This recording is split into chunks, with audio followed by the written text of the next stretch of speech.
Yo, what's going on? It's your boy Marcus, another edition of MVP. Now, I've decided that instead of posting these on, it's a Sunday, instead of it being midweek verbal pre-workout, I like mental verbal pre-workout better, which is more or less what this is.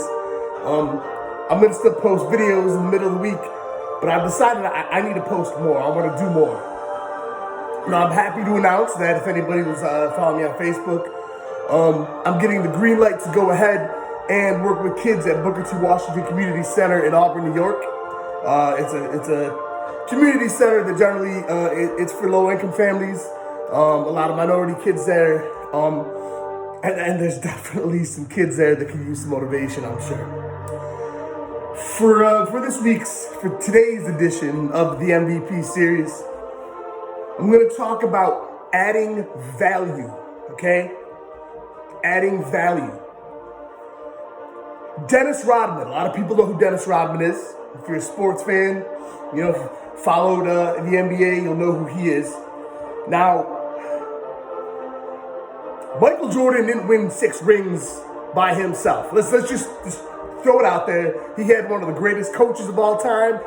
He had Scottie Pippen, who, I don't care what anybody says, that boy could ball, that boy could defend, Scottie Pippen could do it all. He could pass, he could rebound, he could shoot. You know what I mean? He could play point guard 1 through 4 positions. All right. The Bulls had a great squad. They had a lot of good role players. But when Jordan came back from retirement and they had lost their power forward, Horace Grant, an all-star who went on to the Orlando Magic. And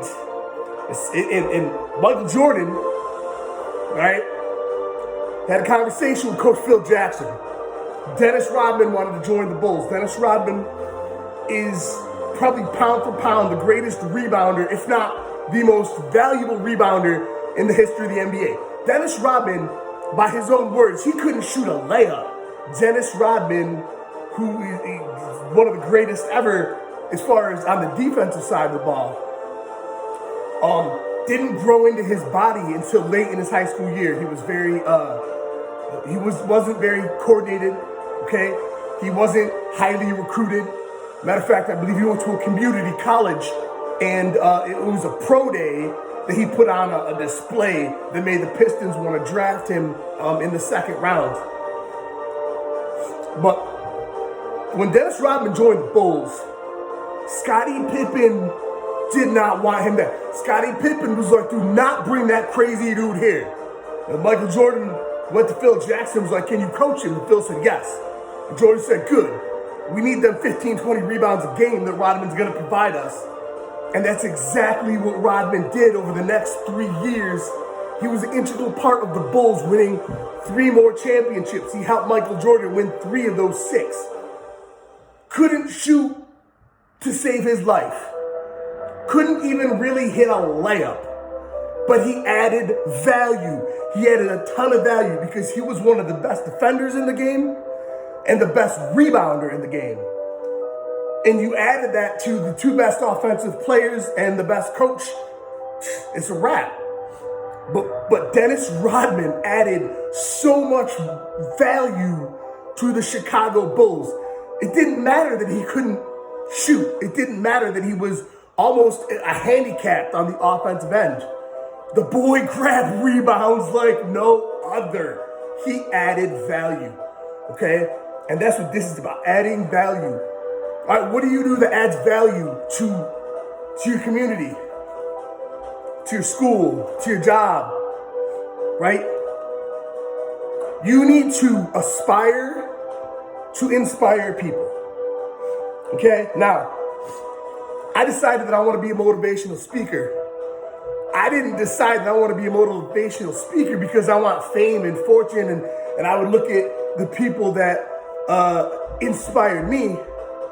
I didn't look at them as what type of paychecks were they cashing, what type of cars were they driving, what type of house they live in. The desire to be a motivational speaker is bred out of pure passion. I've always liked helping people. I've always wanted to be able to help people more than I had the ability of. And I finally found what it is for me to add value to people. So when I start out, hopefully this week I'll be able to go in and meet the staff at BTW. I'm going to give them my proposal of how I want to help the kids in the program, high schoolers, the middle schoolers. I want to give them goals, all right? I want to help instill a hard work ethic into these kids. I want them to understand that it doesn't matter where they are in life right now, and it doesn't matter what circumstances life gave them. That they can control their own lives. And just because they might be they might be poor. They might come from a very poor family, one parent home with a mother just working at McDonald's. But I want them to understand that does not define who they are and who they have to be the rest of their lives. Okay?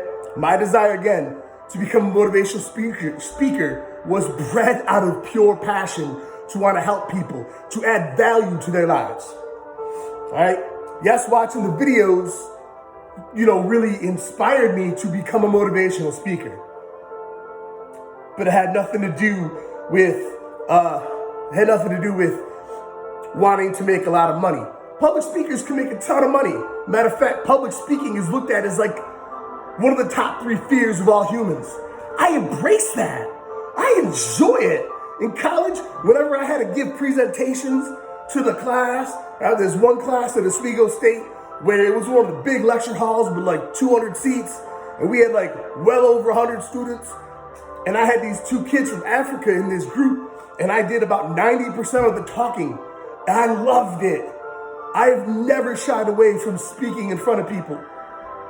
So I take my education, I take my job as a lecturer, I take my gifts, and I put it all together. I said, that's my calling.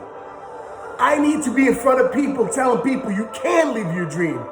You can make shit happen if you rise and grind. But if you sit around waiting for the opportune moment, or if you base your worth on telling other people what you want to do, looking for their affirmation, you ain't never gonna get it. And you're always gonna be where you are right now. They say, if you want something you've never had, you gotta do something you've never done. If you wanna be someone you've never been, you have to be someone who you've never been. You gotta do something you've never done in order to get where you want to be. But I'm gonna say it again. You need to be the type of person that's gonna add value, okay? My virtual mentor, Eric Thomas, likes to say the blessings don't come from what you get. They come from what you give. When you plant seeds, they become fruitful, all right? If what I plan on works, and I know it will, I'm gonna plant seeds with the program at BTW. I'm calling other community centers. I'm gonna plant more seeds everywhere I can. Because I am hell-bent and determined I'm making my mark in this world. I'm hell-bent and determined I'm making the world that I see and experience better, a better place than it was when I found it, and in what I see walking around. When I die, I want to have left my mark. And I want people to look at me as someone that added value to the community, that added value to the youth, that added value to people around him. That's what I want. All right, so what about you? Do me a favor right now. If you're watching this, do me a favor. And I want you to ask yourself right now, what can I do to add value to my job, to add value to my school, to add value to my community? What can I do? And I want you to think about that. I want you to think about it until you come up with an answer. Because I want you to start adding value. I want you to start being the change. There's that old phrase, be the change that you want to see. So be that change. Make that change. Dig deep inside you. Do some soul searching, do some meditating, do some prayers if you have to, whatever you need to do to find it what your gift is. And to find out what you can do to add value to the world around you. All right, that's Marcus. And I'm getting out of here. And I'm going to leave you with that thought. All right? What can I do to add value to the world around me? All right? I'll be seeing you on the MVP.